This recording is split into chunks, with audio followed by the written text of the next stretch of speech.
it's not what it looks like, it's what it sounds like, and it's a great way. And as we go through the talk this afternoon, what I'll do is I'll tell you a few starting points that will get you immediate responses and immediate performance points. But I'm going to read some. In fact, that poem is available in some of these books, he said. Do some product placement.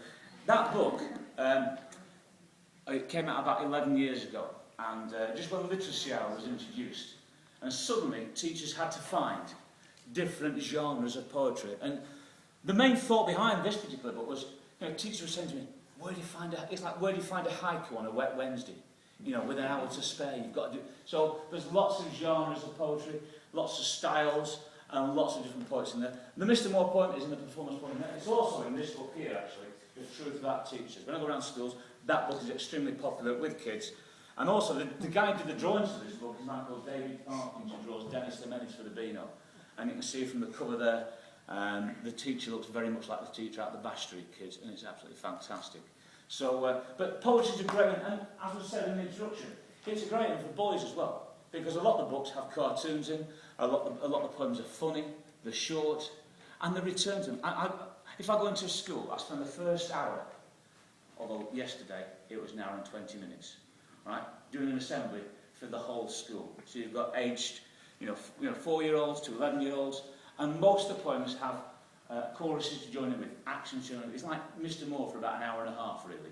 But at the end of it, I just do a little recap, a little medley of all the choruses, and it's amazing how many they remembered, even though they've only said them 3 or 4 times. Because you've got rhythm, you've got rhyme, you've got repetition, you've got actions, you've got repetition, you've got fun, you've got repetition. It works all the time. And, kids remember those things, and because it's fun, and it's non-threatening as well. So I always start with this poem, actually. I always say to the boys and girls, I will warn you, it's got a rude word in it.